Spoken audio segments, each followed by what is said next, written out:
morning. Thank you for joining us today. Today we'll be giving our morning briefing relative to Steve Stevens, the Facebook shooter incident we had here in Cleveland. Speaking this morning will be Mayor Frank Jackson, Chief Calvin Williams, and also joining us, Stephen Anthony, the Special Agent in charge of the Cleveland office of the FBI, Eric Fry, who is the resident agent in charge of the ATF here in Cleveland, and Pete Elliott, the U.S. Marshal. Mayor.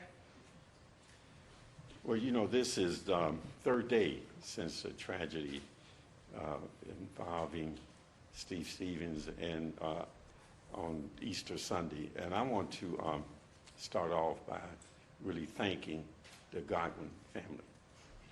And those of you who have watched them as they've gone through this tragedy, how they've handled themselves, the messages that they've been given, they ought to be commended and thanked for their leadership in this, because they have demonstrated, even in this tragedy, this personal tragedy to their family, that they have forgiven and that they have come together in a way that they've asked us as a community to forgive and to begin to heal, because what happened on Easter Sunday was traumatic. It's traumatic to the Godwin family, but it's been traumatic to Cleveland in particular. But with social media, this has gone all over the country. And people are having the same kind of response and reaction to this, of how the loss of innocence has affected them.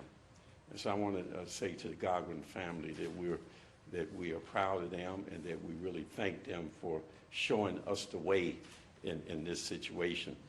The chief and our federal partners will begin to talk about some of the things that we're doing. There may not be a lot of new stuff, but there will be. What we want to do is keep you informed, so that the facts will be the facts, not anything else. Okay, Chief. Thanks, Mayor. Good morning. Just a couple things. First and foremost, we have not located Steve. We're still asking the public's help in that regard. Just a couple little technical things for the community to understand. This is currently a nationwide search, and we are getting calls from all over the country, as far away as Texas. If there is a perceived sighting of Steve or this vehicle, we want you to dial 911 right away. If you think you see Steve out there, or if you think you have spotted that vehicle, we want you to call 911 right away. If you think you have information that may lead to Steve or that vehicle, then that's what that FBI tip line is all about. We're getting people as far away, again, as Texas that are saying, hey, I just saw him in a Walmart, and they're calling that tip line, and then we relay that information, and then we have to get back to that jurisdiction to have boots on the ground right then and there, go and check that out. So if you think you spot him or that vehicle, call 911 in your local jurisdiction so they can get officers there right away. If you think you have information that may lead us to him or the vehicle, then call the FBI tip line. There are a couple things floating around out there as far as us tracking this vehicle through some kind of GPS or vehicle locating system.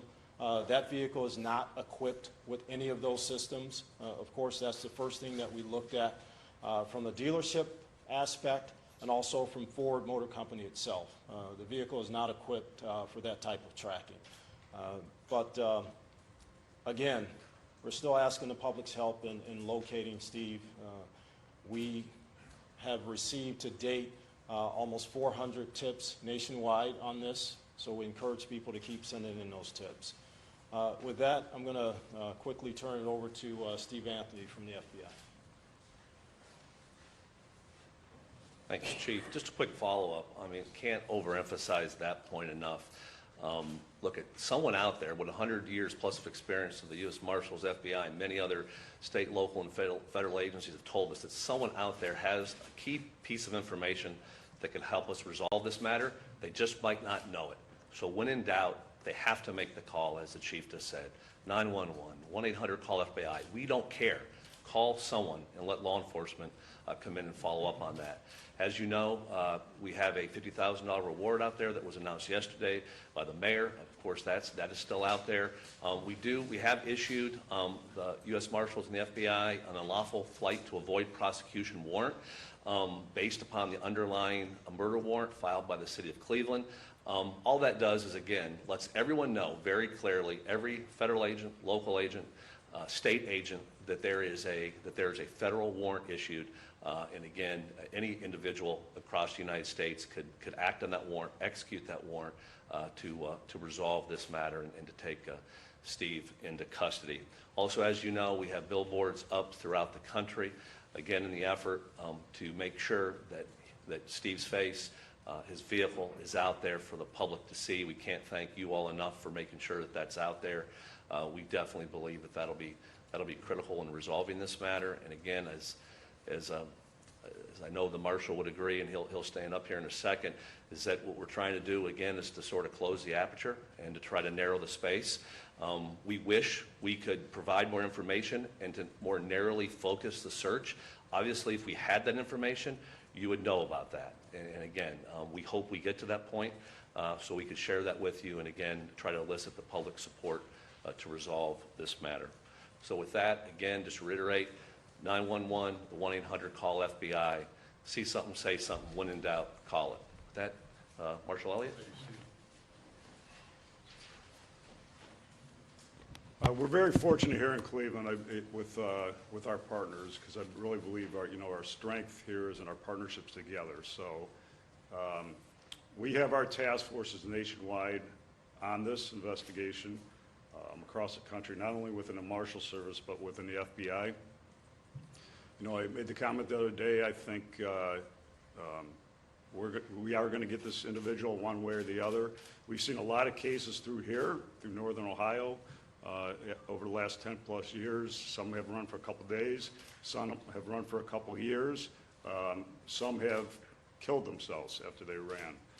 So at the end of the day, we're going to use all our resources, put everything together, not only locally but nationally, and follow up on every single lead, no matter where it takes us, within this country or other countries. So I'm very proud of all our partners here on both sides, and again, I'm very optimistic that we're going to bring closure to this. Thank you. If I may add one more thing, over the last few days, we've been talking to a lot of the clergy in regards to this, and they've asked us to communicate to Steve Stevens that they are available to him if he needs their help. In particular, one of the people, pastors that he had been talking to, Pastor Vernon, he had been talking to him early on, I think even before the incident occurred. And so the clergy wanted me to mention that they are available for him if he, in fact, needs their counseling or feels that they could be of assistance to him in turning himself in. All right. Chief Williams, has the investigation stalled, or given so much exposure, why aren't we seeing more developments faster? No, I don't think the investigation is stalled. Like the marshal says, these things can take 2 days, they can take 2 weeks, they can take 2 years. It depends on the individual that's out there. It depends on their mindset and what they're planning on doing. And like I stated yesterday, it depends on if they're getting assistance or not. When people go on the run like this, at some point in time, they need help. And we're telling people, the only assistance in this case is to call us and let us know where this person is so that we can resolve this. Chief, when's the last time anybody's had any communication with him? Can you pinpoint that time frame for us? As far as we can tell, it was the day of the actual incident. Are you sure that he's still alive? We're not sure, no. Can I ask Agent Anthony, has he been added to the FBI's most wanted list? Yeah, that's been reported. That's not accurate. He is, an extremely wanted fugitive by the U.S. Marshals and the FBI, but he's not technically on the top 10 list. Not the top 10, but do you have some level below that, just called most wanted? Mr. Stevens, Steve, is a most wanted. And He's what a- is it, does that trigger something in the FBI? Does it change anything of the, about the search? He has been, Steve has been the hugest priority of everyone up here from day one. So nothing has that changed, sir. I mean, the emphasis, the priority to resolve this matter could not be at the higher level. Just rest assured, law enforcement is not holding any tools in its tool bag. We're playing everyone out. We're using everything we have. But of course, in this circumstances, as the marshal and others have said, we need the public's help. But again, we're using every tool in our tool bag. Rest assured we're doing that.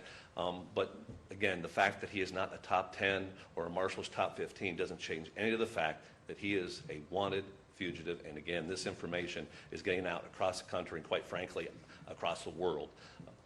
Do you think he could? For us in Northern Ohio, he's our highest priority at the end of the day, so. Does your experience tell you anything about how this plays out? I mean, he's been, on the lam, as it were, for a couple of days now. Do you think he's alive? Well, I'd only give you my personal opinion, based on the past. There's two things. Either he's dead somewhere, or someone's holding him up somewhere else in a house. So we've seen a little bit of both, again, over the years. This isn't our first rodeo. We've seen a little bit of everything. So we're not going to get into some of the investigative things that we have knowledge of, but rest assured, we are following up on every single lead. We've brought in tons of manpower, not only locally, but nationally. We have pretty much everybody working on this investigation in this case.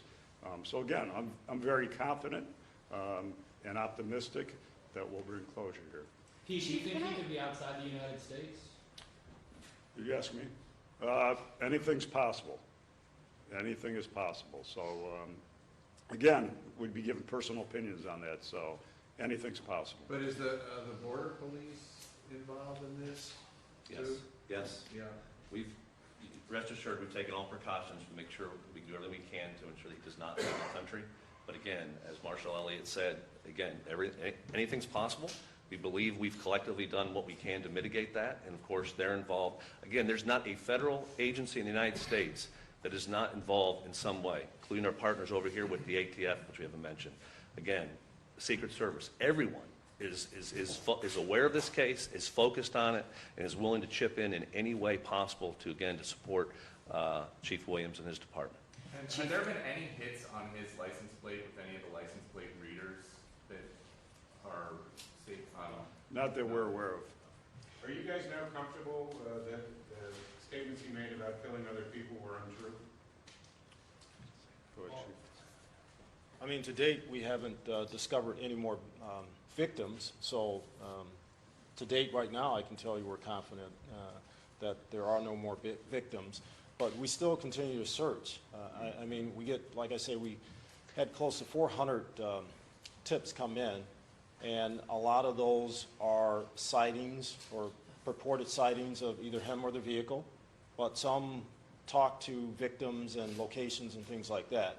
And we take all these seriously, and we follow up on every tip that comes in. Chief, in the video, he had multiple cell phones. You could see he was posting with one and then videotaping another. Do you know how many cell phones he had, and is that complicating things for you guys? No, it's not really complicating things, but we have knowledge of the devices that he has, and they're a part of the investigation. Do you know Yes. how many cell phones there were? We can't really put that out there, but Can you just we talk are about that a bit? You're knowledgeable. talking about GPS. I think the general public has a misunderstanding of how easy this should be. He's got a cell phone, you should be able to track a cell phone. Well, again, we don't want to get too far into the investigation because there are a lot of things that happen in this case that happen in other cases. But we are using every investigative tool at our disposal, from the federal level on down, to bring closure to this case. Can you share a little bit about your working relationship with Facebook, the legality of that, and do you think it would be wise if they left his account open, maybe get a printout of that? Maybe Last trying to post question. from somewhere else? Well, we have a good relationship with all of our social media businesses out there. Facebook was responsive. They did what they had to do within their protocols. Okay, as we close, I just wanted to remind you guys that we'll be doing these briefings as long as it seems to be a benefit And from a public safety standpoint, for people out there who are sharing information on social media, just to make sure that you're sharing information that's accurate. You know, rumors can be spread, as we see in many instances, very quickly. You know, don't continue to share the video, certainly, of the criminal act, because that just hurts the family. Go to credible sources that are vetted and share that information. Thank you. It's another briefing this afternoon. We'll put information out if we're going to do another one. Not sure about the rest of today. Are you folks tracking credit card transactions, things like that? There is a moving watch list on which this